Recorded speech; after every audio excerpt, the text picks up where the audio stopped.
Former Twitter CEO Jack Dorsey appeared on Breaking Points. It's a little-known podcast. You've probably never heard of it. Just kidding.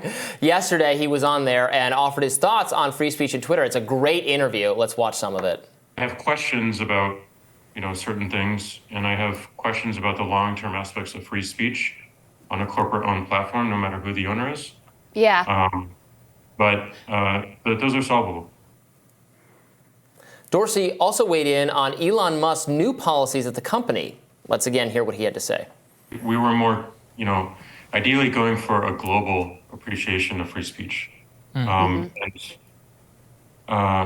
free expression itself. And Elon took on a principle of anything that's allowed by law on the platform, which sets up a dynamic where you have countries like India and Turkey who made many requests to us back in the day to take down particular journalist accounts or give contact information and remove them from the platform. So I think it's easier to do in the US, but at the same time, you are dependent right now upon a advertising model, and the advertisers can do things like boycott until policies are changed or actions are taken. And we saw that many. The former CEO also talked about a goal that he had before he left the company.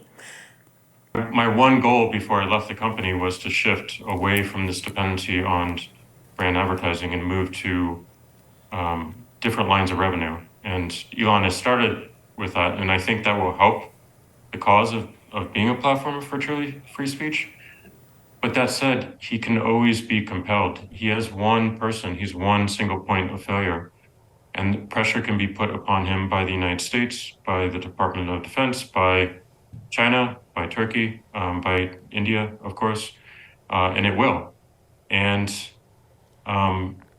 this is going to be the reality for any centrally controlled company or even a protocol that's centrally controlled. So the only way to truly have free speech, to truly be censorship resistant, is to work on open protocols. And there are only two at scale that I'm aware of. I really enjoyed what he had to say because it was a great interview. Kudos to Crystal. Yeah, it was a big get. It's his first interview since he left the company. Now, so much of what he had to say explodes the way that both people who have been critics of Elon Musk and people who have been defenders of Elon Musk talk about these issues as focused on the personalities of the people at the top of the company. And so much of what Jack had to say was that these were problems that have been ongoing. They're persistent and built into the nature of the medium. The pressure that you're going to get from foreign governments, from the United States government to have content moderation, it's a feature of the platform. The only recourse, he says, is to build on, open up the platform. He talked about the frustrations that he has with Elon Musk choosing to frame the free speech protocols of the site as according to what any given government would allow, which was the substance of a lot of Mehdi Hasan's criticism.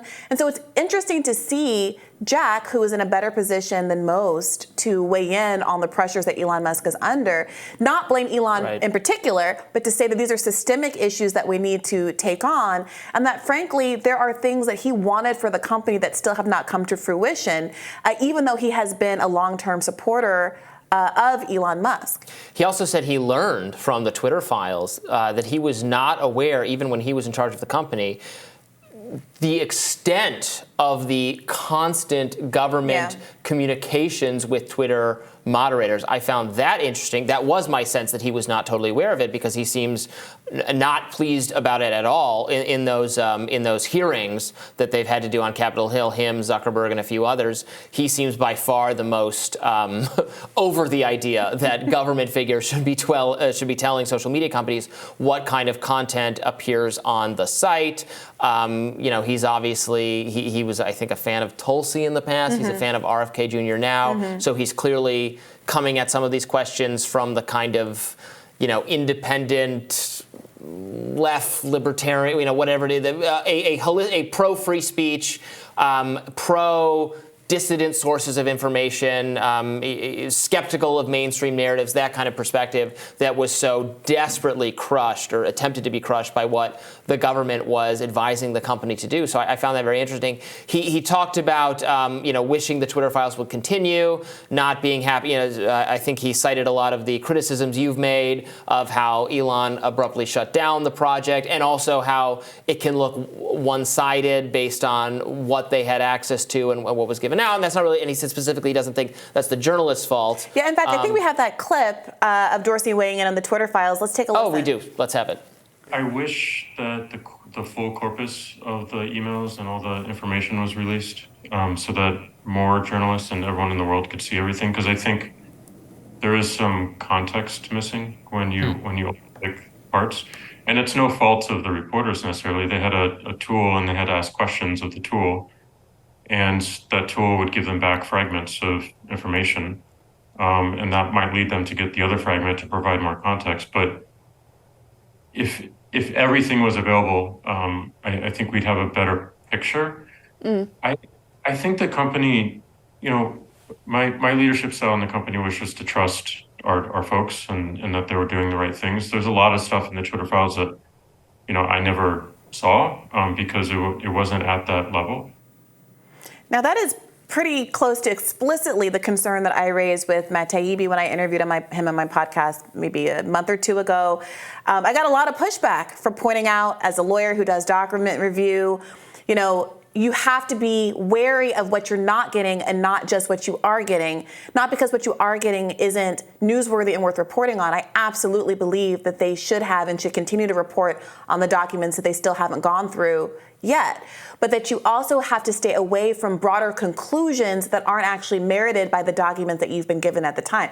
And what Jack is saying here is that because both only a narrow tranche of documents were provided to the journalists, and because only a narrow band of journalists were given access to those documents, it limits the kinds of stories that are going to come out, and in my view, undermines the credibility of the project in a way that underserves the project. It's an important project.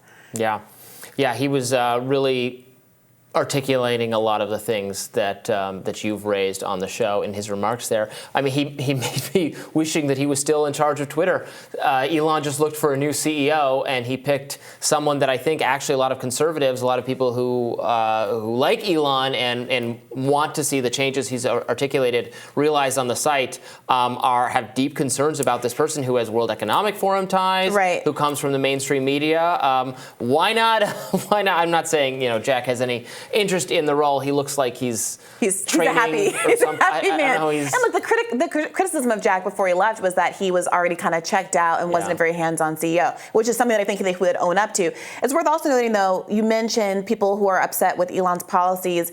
Some of the latest is that Musk announced a new Twitter policy this week to reduce spam messaging, ostensibly, but what he's going to do is allow only verified users to send DMs to accounts that don't follow them. So you can't just have open DMs unless you're verified. And some journalists have pushed back against this, saying, this is how I get tips. This is how I'm able to get in contact with people in the real world.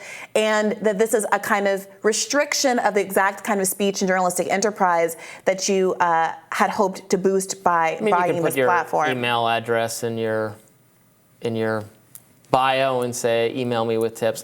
He's trying to push people to sign up for the site, right? I mean, he's running a business. It's not. Well, that is the point that I've been making the entire time, that every single decision that all of these people are making, it's about running a business. And it's true of Twitter. It's true of Bud Light. It's true of Target. It's true of everything. It's true of the defense contractors who have a pride float and hire DEI, Chick-fil-A, all of them. It's not ideological. It is pecuniary.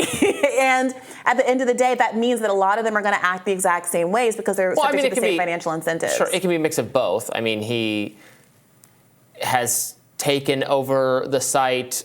He has so far reduced its value tremendously, according to people who are evaluating it, that it's worth $30 billion less than what he paid for it, in part because he brought back a lot of people he thought had been unfairly purged from the site. So he can have these principles and think this is the place it wants to be, but also I'm running a business and I'm trying to push people to subscribe. So having a principle in your heart of hearts, right, I don't know how much that means if, in effect, you are going to the right of what Jack Dorsey says he would have done or what he did when he was CEO in terms of standing up to some of these more authoritarian governments. So it'll be interesting to see if Elon weighs in on any of Jack Dorsey's comments. But we'll have more Rising for you right after this.